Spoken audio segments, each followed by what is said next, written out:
Curso tiene relación con el sistema límbico.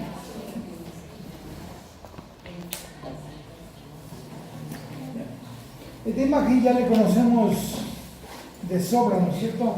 Estamos viendo la cara interna del hemisferio. Entonces, nos dicen que este es el cuerpo calloso, este es el trígono o fornix. Sí. Miren que en el momento que viene hacia adelante, el fornix tiene una porción que se va por delante de la comisura blanca anterior. ¿Qué pasó?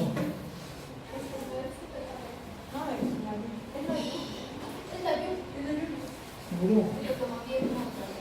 Entonces, en el momento que se vienen hacia adelante los pilares del fornix, uno se va por delante de la comisura blanca, otro se va por detrás, y este que se va por detrás ya lo conocemos.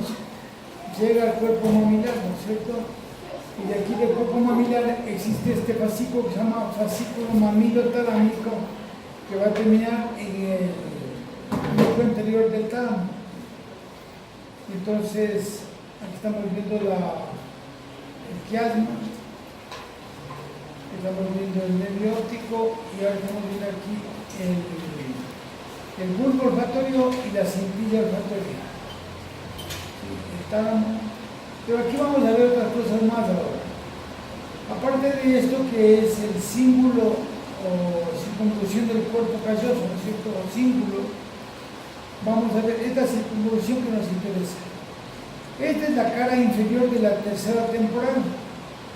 Esta sería la cuarta temporal y esta sería la quinta circunvolución temporal. Esto se llama circunvolución parahipocámpica, le llaman. Parahipocámpica. Y esta circunvolución parahipocámpica está separada por este surco. Este surco se llama surco colateral. Está separada de la cuarta circunvolución. Esta circunvolución se llama témporo occipital o circunvolución fusiforme. Entonces esta, que es la quinta circunvolución temporal, termina en su parte anterior en forma de un dedo flexionado, ¿no? Que es el gancho o uncus del hipocampo. Pero aparte de eso, estamos viendo aquí esta estructura que se llama la circunvolución dentada, ¿no? Porque es como una especie de dientes. Entonces hoy día vamos a encontrarnos con estas estructuras de la circunvolución dentada y con algunos núcleos que están en el espesor del cerebro. Vamos a ver el nervio olfatorio, porque el nervio olfatorio tiene mucha relación con el sistema límbico, ¿no? Entonces, por ejemplo, si ustedes recuerdan, en la lámina cribosa del etmoides, aquí teníamos los orificios, por aquí ingresan los filetes del nervio olfatorio, por así decirlo, y terminan aquí en la cara inferior del bulbo olfatorio. Se anastomosa con unas células que tienen la forma de una mítrala, como la de los curas, que por eso se llaman células mitrales, y de aquí viene la segunda neurona hacia atrás. Esta es la vía olfativa, ¿no? Esta neurona, entonces, o este tracto, que es digamos así, los axones de las células mitrales constituyen entonces la cintilla olfatoria. La cintilla olfatoria, en el momento que llega a este espacio que ya nosotros habíamos visto alguna vez, que del espacio perforado anterior se divide en dos fascículos. Sí, un fascículo lateral y uno que se dirige a la cara interna, que es el fascículo medial. En algunos de los libros hablan de un fascículo medio o núcleo medio de los fascículos olfatorios, pero en definitiva nosotros vamos a tomar en cuenta esto. Miren cómo el fascículo medial se dirige hacia esta zona. Esta zona es parte de la circunvolución o del giro del símbolo y es la porción subcallosa de la circunvolución del cuerpo calloso, la porción subcallosa. En esta región nosotros encontramos unos núcleos que llamaban núcleos septales, que los vamos a encontrar hoy día, ¿no?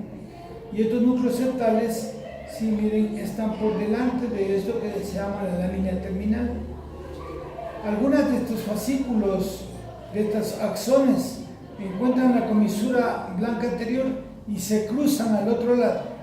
Y van a terminar en el bulbo olfatorio del lado opuesto, inhibiendo a las células mitrales. Al inhibirles, producen un aumento de la excitación, digamos así, para la captación de los dolores, ¿no?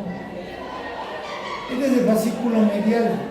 El fascículo lateral, que es este, en cambio, se dirige hacia afuera y va a encontrarse con este núcleo, que está en el espesor del gancho del hipocampo, que es la amígdala, o núcleo amigdalino, o cuerpo amigdalino. Y ahí va a terminar. ¿Ok?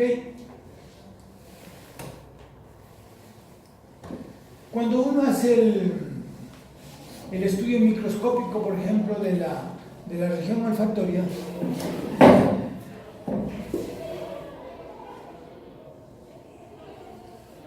¿ya? Con la nariz nosotros nos sirve para respirar, ¿no es cierto? Para respirar y para vivir.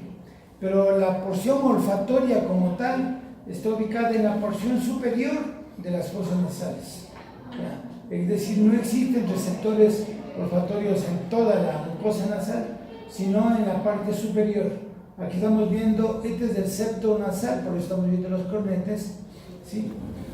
Perdón, la parte de la pared lateral de las fosas nasales, y estamos viendo la pared septal de las fosas nasales. Entonces, en la parte superior está la porción olfativa del nervio, ¿no? Y aquí existe incluso en algunas especies, en algunas personas, tiene un color amarillento, ¿no? Porque tiene una pigmentación, no por la mucosidad, sino porque a ese nivel el moco es de distinta característica que el moco que hay en el resto de las fosas nasales. Entonces aquí, por ejemplo, ya hacemos una visión microscópica. Tenemos estas células, estas glándulas, que son glándulas secretoras del moco. Esta sería la superficie, aquí estaría el aire, digamos, si nosotros estamos viendo de dentro hacia afuera. Entonces, aquí estamos el moco es de distintas características de este nivel. Estas son las células bipolares, tienen un polo periférico, que debería ser y tiene un botón que se llama así botón sináptico, y de aquí se desprenden estas prolongaciones nerviosas, que son las que van a estar embebidas en el moco. Cuando vienen las partículas odoríferas, lo que hacen es, el moco capta estas partículas odoríferas e impregna en determinados cilios, no en todos, porque no todos están destinados al mismo olor. Cada uno de los cilios responde a un determinado tipo de olor, ¿no? Luego la información viene hacia el cuerpo neuronal, y luego la prolongación axónica atraviesa la lámina cribosa del etmoides para terminar en el bulbo olfatorio. Aquí existen tres tipos de células. Estas células que son de soporte, ¿sí?, que están en el espesor, digamos así, del tejido, y existen estas otras células. Estas células se llaman células basales. Y una característica especial de las células basales es que son células que se van renovando mensualmente y van formando neuronas. Es decir, que no es que nosotros decimos ya no se forman neuronas. Hay ciertas partes del cuerpo donde se forman neuronas, y esta es una de ellas, ¿no? Entonces se forman neuronas, se reciclan aproximadamente cada mes, ¿ya? Y estas envejecen y se destruyen. Y estas neuronas son las que van a tomar la función de las neuronas bipolares. Fíjense que cuando se conoció esto, se intentó tomar esta mucosa olfatoria, y se hacía implantes para pacientes que tienen Parkinson, pero no han dado buenos resultados, pero todavía se sigue insistiendo en lo mismo, ¿no? Y esta renovación neuronal es permanente, y disminuye esta renovación en pacientes que comienzan a perder células, como en los síndromes demenciales. Entonces hay hay una prueba que es la prueba de olores y del nervio olfatorio, que se hace en pacientes en los que uno sospecha que tiene enfermedad demencial, como el síndrome de Alzheimer, ¿no? Existen neurólogos que hacen ya las pruebas de olfacción para ver si existe pérdida o no de capacidad olfativa, y según eso se determina si existe o no pérdida de la masa neuronal, ¿no? A nivel de la glucosa. Entonces, miren, luego estas acciones llegan entonces al bulbo olfatorio y de aquí se dirigen hacia atrás. Aquí hay algunas células, ¿sí?, que hacen sinapsis con cuerpos neuronales que están ubicados en el trayecto de la cintilla olfatoria, y por eso esta porción aquí es donde se le conoce también como núcleo olfatorio, porque hay un grupo de células a este nivel. Pero en todo caso, los axones de las células mitrales ya a este nivel vienen y se dividen en los dos fascículos, un fascículo medial y un fascículo lateral. Estos van a terminar, como ya les dije, en el gancho, en el núcleo amigdalino, pero también terminan en estas regiones. Estas regiones, sí, en el extremo posterior, esta es la circunvolución orbitaria del lóbulo frontal. Entonces terminan en el extremo posterior de la circulación orbitaria. Terminan también en esto, ¿no?, en estas estructuras que son parte del giro parahipocámpico. Y estas zonas, ya vamos a ver, que emiten prolongaciones que van a formar parte del circuito de Papez. Por eso entonces es que se estudia el nervio, siempre casi todos los libros ponen el nervio olfatorio junto con el sistema límbico. Porque en los animales inferiores, que se llaman macrosmáticos, que dependen de su olfato para vivir, ¿no es cierto?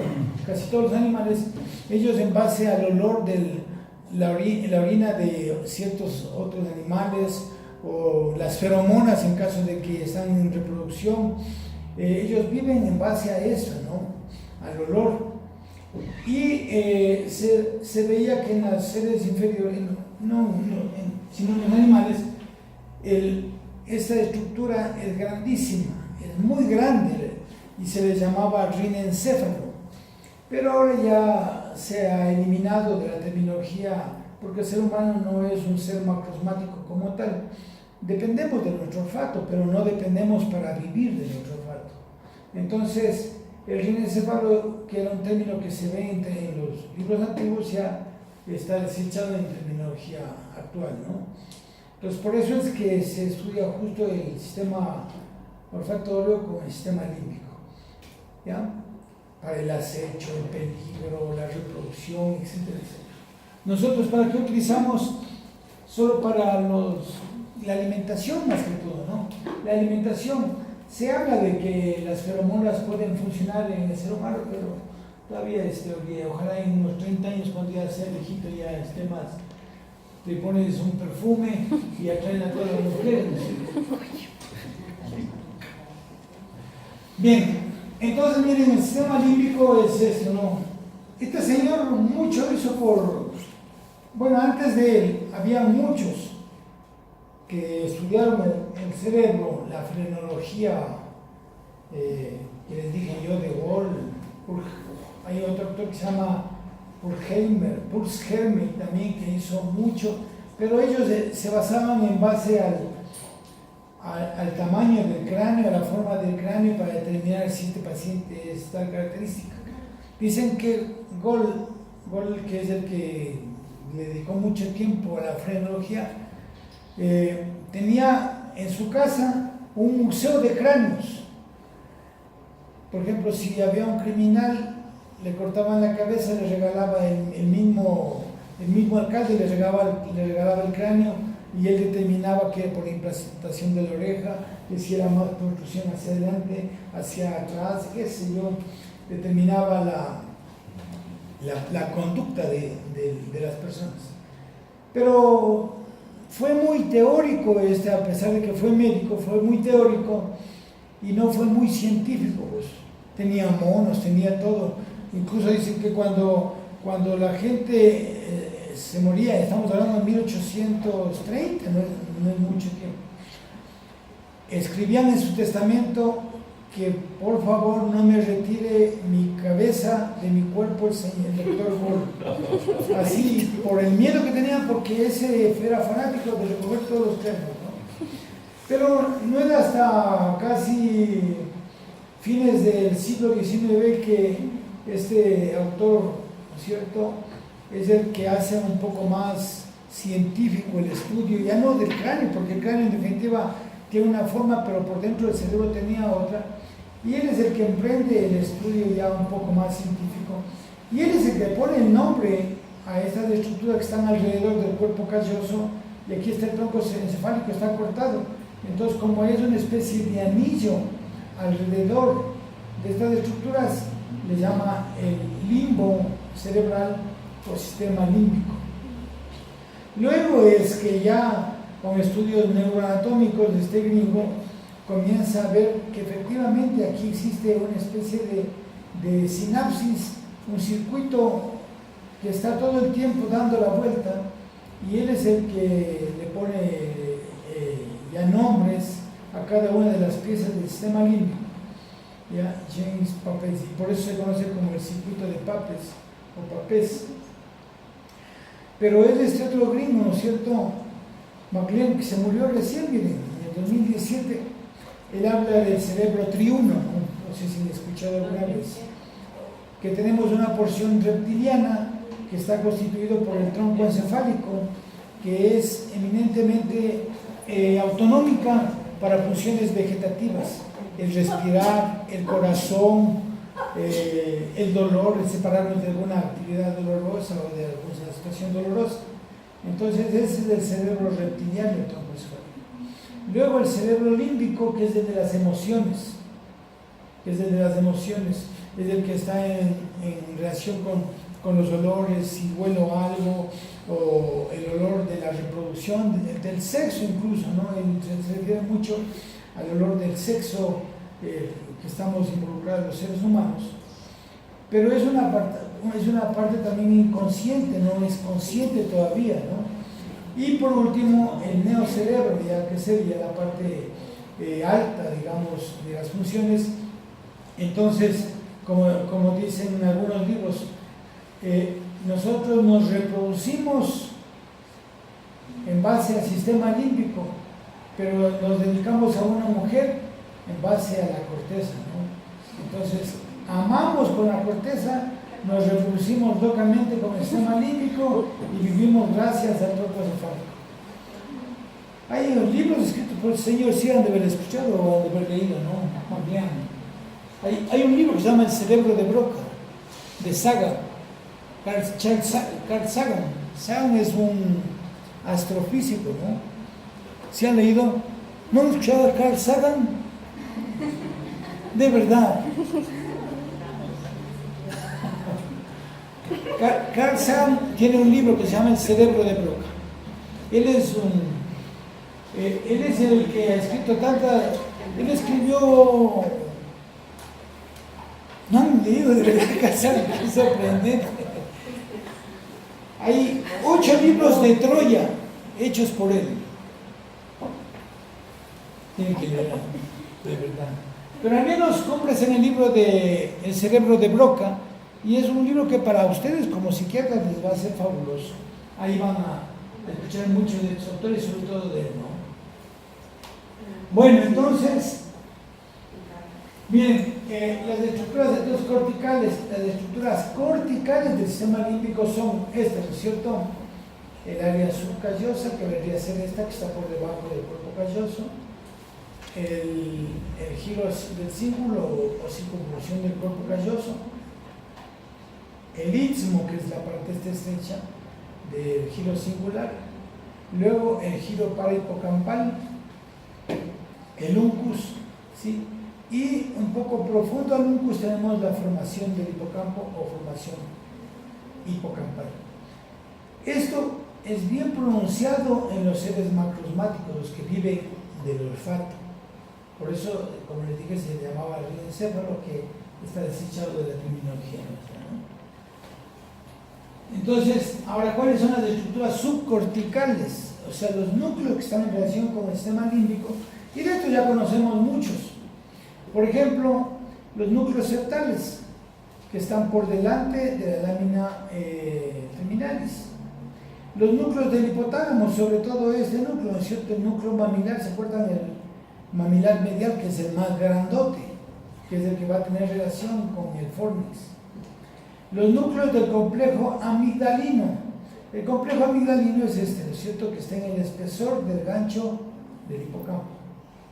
La sustancia innominada, yo no sé por qué le llaman sustancia innominada, es una parte de sustancia gris que está por debajo del tálamo. ¿Ya? De los núcleos del tálamo, el núcleo talámico anterior, que es el que recibe la aferencia desde el núcleo mamilar, ¿no es cierto?, a través de este fascículo. Este fascículo es el que primero describió un ruso, Pictasir, y le llamó el fascículo mamilo talámico de Pictasir, así se conoce.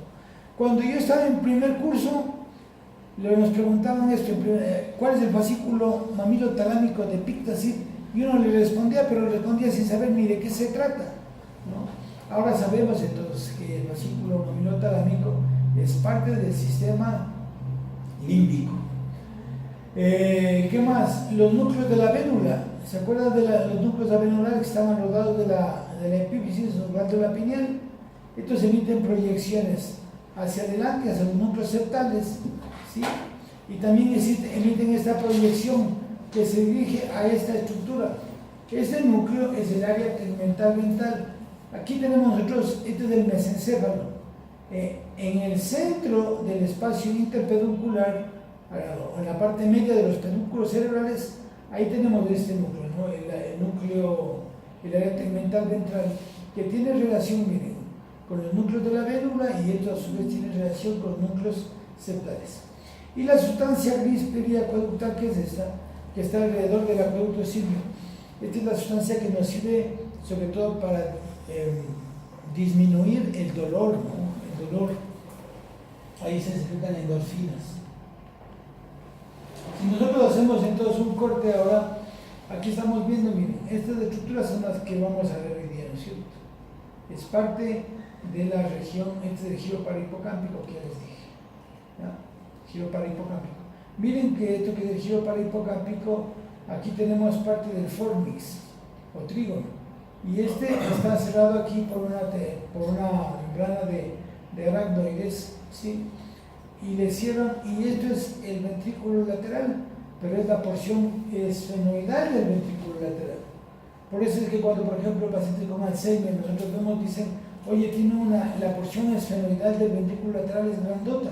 No es que es grandota, es que más bien el hipocampo se redujo de tamaño, ¿no? Que es típico de ver en pacientes con Alzheimer, ¿ya? Y aquí estamos viendo un corte, ¿no? Entonces, el ventrículo, la pared lateral del ventrículo es la formación hipocampal. Entonces, miren, embriológicamente así comienza todo facilito, ¿no es cierto? Tenemos la porción, el diente, esto se llama el cuerno de Amón o hipocampo, luego tenemos el subículum y por último el giro parahipocampal, que es lo que se ve uno en la superficie externa.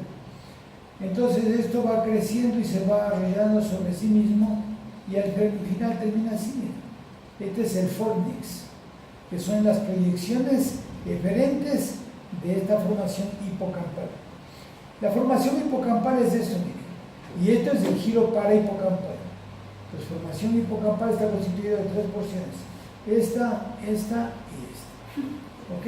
Que sería el giro dentado, el hipocampo propiamente dicho y el subículo, ¿ok?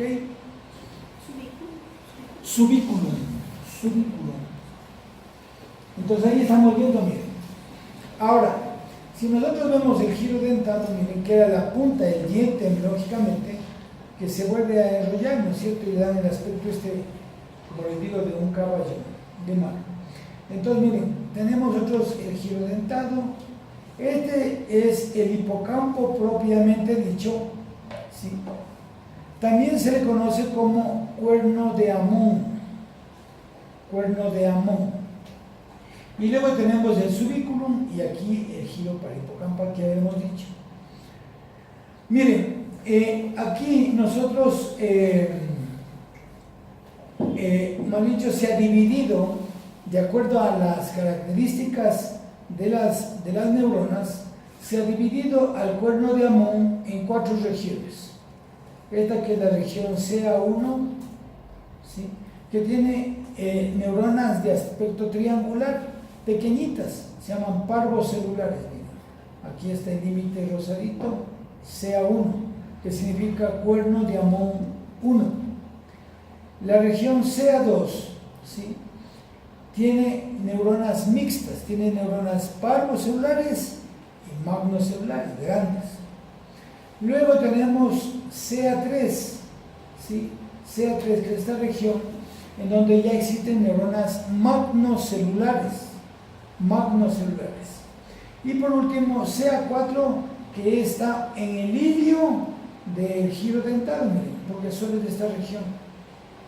Estas regiones, esta es la división, la que se utiliza en todas las revistas, incluso esta es la terminología que más fácilmente, porque hay esta otra división, H1, H2, pero la que en todos lados se utiliza es esta, ¿no? La del CA1, CA2, CA3 y CA4. El giro dental, entonces, miren, hagan cuenta que el extremo distal del cuerno de Amón se toma o está en relación con el ilio o con la parte cóncava del giro dental. Luego tenemos el subículum. El subículum es la parte que permite que el neocórtex, que tiene 6 capas, ¿sí?, se una con el alocórtex, que tiene solo 3 capas. Miren, aquí tenemos una capa, otra capa y otra capa, son 3 capas nada más. Esta es filogenéticamente la parte más vieja, por eso es que los seres macrosomáticos que vivían de su encéfalo tenían solo 3 capas.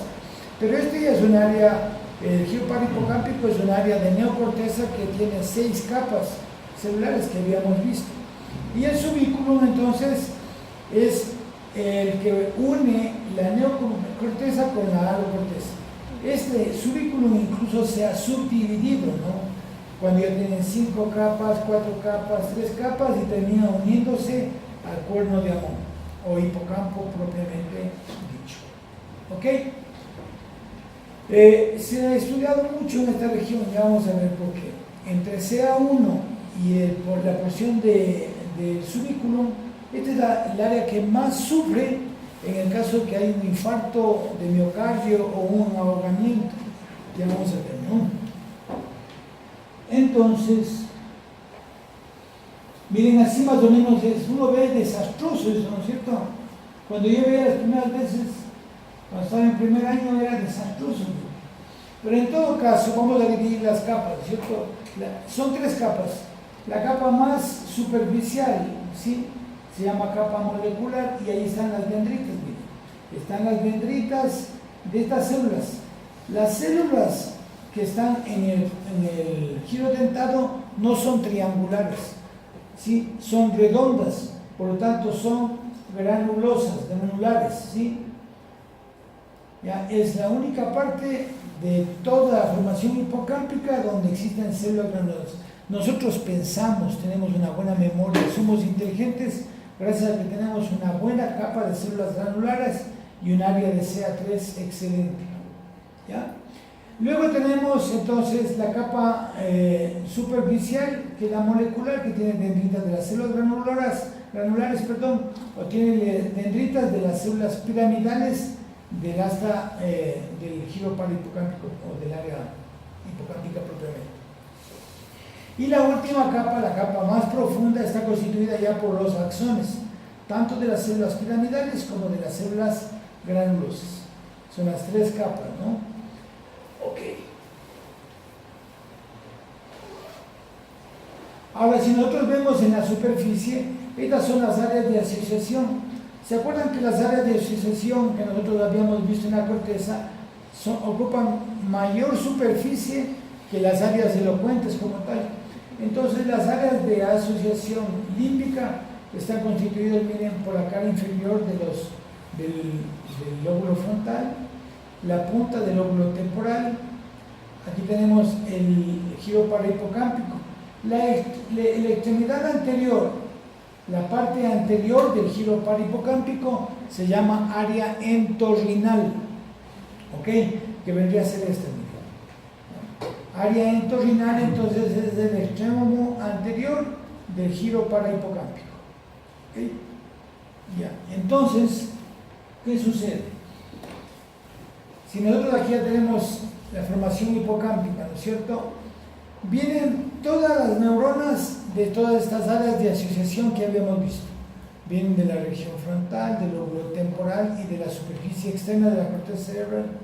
Ingresan, ¿sí?, y hacen sinapsis con las dendritas de la corteza, que pone en contacto la neocorteza con la alocorteza. Entonces vienen a hacer sinapsis con el área entorrinal, que es el extremo anterior del giro parahipocámpico. Aquí hacen sinapsis. Entonces este fascículo, el 1, es una gran cantidad de axones que vienen de todas las áreas de asociación del sistema límbico. Hacen sinapsis con estas neuronas en la corteza entorrinal, y existe una proyección de la corteza entorrinal, ¿sí?, que se llama la vía perforante. Son millones de axones que se van a tomar contacto con las dendritas de las células granulosas del núcleo del giro dental. Hacen sinapsis a través de la vía perforante. ¿Ya? Luego, las células granulosas del giro dentado, ¿qué es lo que hacen? Toman contacto con esta área, miren, con el área CA3, que es el cono de Amon 3. Hacen sinapsis con las células triangulares del área CA3. Y aquí ocurre algo, miren. Estas células piramidales, unas emiten una proyección hacia esto que va a ser la fimbria o trígono, y emiten otra proyección que se llama recurrente de Schaefer, se llama, y esta viene hacia esta zona, el área CA1. Entonces, miren, no se olviden, viene la corteza de asociación hacia el área entorrinal, la vía perforante llega a la sinapsis de las células granulosas, estas pasan hacia el área CA3, ¿ya? De aquí existe la proyección para formar el trígono fornix, y existe esta otra proyección que se dirige hacia el área CA1. El área CA1, ¿qué hace? Emite una proyección nuevamente al subiculum, y el subiculum regresa al área entorrinal, y del área entorrinal sale la proyección eferente nuevamente a las áreas de asociación. Entonces este es el primer circuito del circuito de Papez. Viene, hace sinapsis en el área entorrinal, a través de la vía perforante llega a las células granulosas del giro dentado, de estas pasan al área CA3, del área CA3 se forma el